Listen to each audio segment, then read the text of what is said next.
Hello, my name is Yusuf and today I'm going to talk about Fibonacci sequence. I'm a software engineer for 5 years. I'm working with JavaScript. I work with JavaScript in most of my career. So let's start Fibonacci sequence and how to code it in JavaScript basically. Fibonacci sequence is basically a sequence of numbers.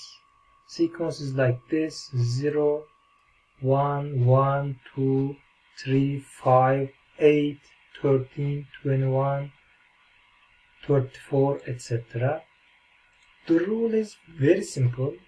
Every number, for example 8, is sum of previous two numbers 3 and 5. 5 is sum of 2 and 3, except for the first two numbers because there is no previous numbers for the first two numbers. Rule is fn is equals fn minus 1 plus fn minus 2. Here in programming, usually counting starts from 0.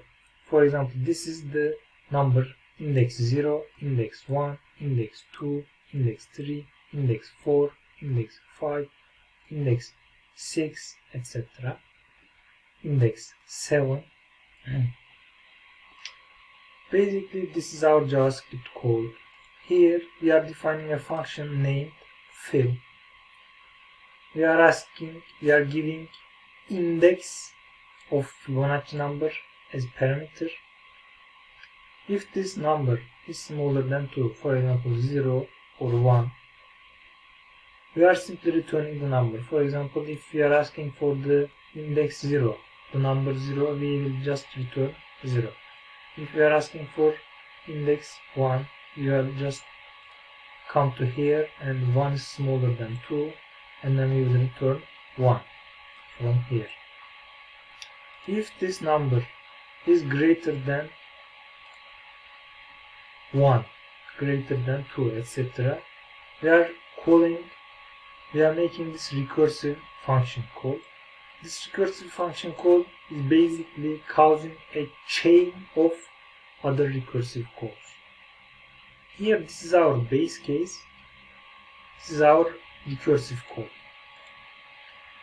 Here I just write a very simple function to show you this chain, this stack of function calls. Okay, let me just restart this. For example, if we are asking the 7th Fibonacci number, this 13, and we can debug and see our code here.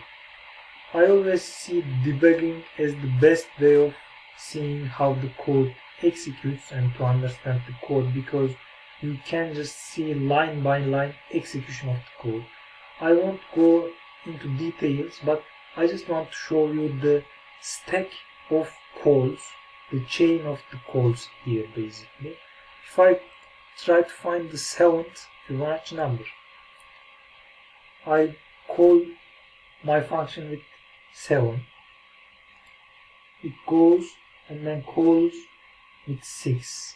It calls 6 from here. And then 6 goes and then 6 calls the 5 from here. 5 goes and then calls 4 from here. 4 goes and calls 3 from here, etc, etc. As you can see, this is not really efficient way because everybody is calling the previous ones. And then we will also make recursive calls from here. We just make from here, but we will also make recursive calls from here as well. So actually we can make this code a little bit faster and then efficient. For example, we can use an array of numbers. This array of numbers is basically always keeping this sequence structure just like here.